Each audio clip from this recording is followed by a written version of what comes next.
Salam damai sejahtera dalam Tuhan kita Yesus Kristus. Shalom. Jumpa lagi dengan saya Pendeta Michael Bawengan di dalam renungan pagi kita untuk hari ini 7 Oktober tahun 2020. Dan judul renungan kita adalah Dua Tempat Kudus. Sebelum saya membagikan pekabaran firman Tuhan ini, mari kita berdoa. Bapa di surga, kami rindu belajar firman-Mu. Biarlah Tuhan akan mengosongkan hati pikiran kami, isi dengan kuasa Roh Kudus-Mu, agar firman ini boleh menjadi berkat dalam hidup kami, mengubah hidup kami tetap setia sampai Tuhan datang. Terpujilah nama Tuhan, dalam nama Yesus kami berdoa. Amin. Sekali lagi saudara, renungan kita dengan judul Dua Tempat Kudus. Dan ayat kita hari ini, Ibrani 8 ayat 5, pelayanan mereka adalah gambaran dan bayangan dari apa yang ada di surga, sama seperti yang diberitahukan kepada Musa. Ketika ia hendak mendirikan kemah, ingatlah, demikian firman-Nya, bahwa engkau membuat semuanya itu menurut contoh yang telah ditunjukkan kepadamu di atas gunung itu. Sekali lagi Ibrani 8 ayat 5, pelayanan mereka adalah gambaran dan bayangan dari apa yang ada di surga, sama seperti yang diberitahukan kepada Musa. Ketika ia hendak mendirikan kemah, ingatlah, demikian firman-Nya, bahwa engkau membuat semuanya itu menurut contoh yang telah ditunjukkan kepadamu di atas gunung itu. Ibrani 8 ayat 5. Hanya inilah tempat kudus yang pernah berdiri di atas dunia ini. Yang mengenai hal itu Alkitab memberikan keterangan. Inilah tempat kudus yang Rasul Paulus katakan tempat kudus perjanjian yang pertama. Tetapi apakah perjanjian yang baru tidak mempunyai tempat kudus?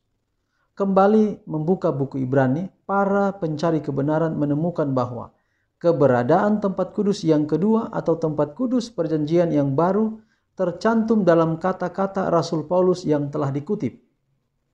Ini diambil dari Ibrani 8 ayat 1 dan 2. Memang perjanjian yang pertama juga mempunyai peraturan-peraturan untuk ibadah dan untuk tempat kudus buatan tangan manusia. Dan penggunaan kata juga di sini, ini berarti bahwa atau mengandung kesan bahwa sebelumnya Paulus telah tulis.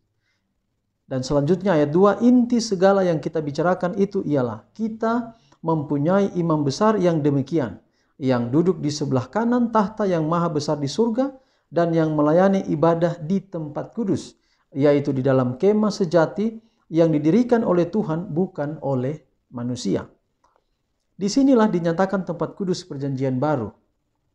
Tempat kudus perjanjian yang pertama yang didirikan oleh tangan manusia atau dibangun oleh Musa. Dan yang kedua itu didirikan oleh Tuhan, bukan oleh manusia.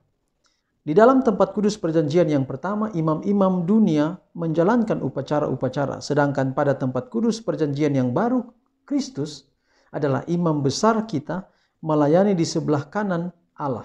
Satu bait suci yang ada di dunia dan yang satu lagi ada di surga. Lebih jauh, kemah suci yang dibangun oleh Musa dibangun sesuai pola atau contoh. Tuhan menuntun Musa waktu membangun itu. Menurut segala apa yang kutunjukkan kepadamu sebagai contoh kemah suci dan sebagai contoh segala perabotannya, demikianlah kamu harus membuatnya. Dan sekali lagi perintah diberikan. Dan ingatlah bahwa engkau membuat semuanya itu menurut contoh yang telah ditunjukkan kepadamu di atas gunung itu. Keluaran 25 ayat 9 dan 40. Dan Rasul Paulus berkata bahwa kemah suci yang pertama itu adalah kiasan masa sekarang. Sesuai dengan itu dipersembahkan korban dan persembahan. Bahwa bilik yang kudusnya adalah melambangkan apa yang di sorga. Adalah gambaran dan bayangan dari apa yang ada di sorga. Dan bahwa Kristus bukan masuk ke dalam tempat kudus buatan tangan manusia, yang hanya merupakan gambaran saja dari yang sebenarnya, tetapi ke dalam surga sendiri untuk menghadap hadirat Allah guna kepentingan kita. Jadi saudaraku yang kekasih, simbol Ka'bah atau tabernakel Musa itu sebenarnya adalah gambaran surga itu sendiri. Taman Eden yang Allah ciptakan dengan tangannya pada waktu Adam dan Hawa diciptakan pada waktu pertama kali awal dunia ini. Sebenarnya Taman Eden itu adalah gambaran surga. Itulah sebabnya ketika Adam dan Hawa dikeluarkan dari Taman Eden, itu sama dengan mereka keluar dari surga, dari tempat yang aman, dari tempat yang tanpa dosa.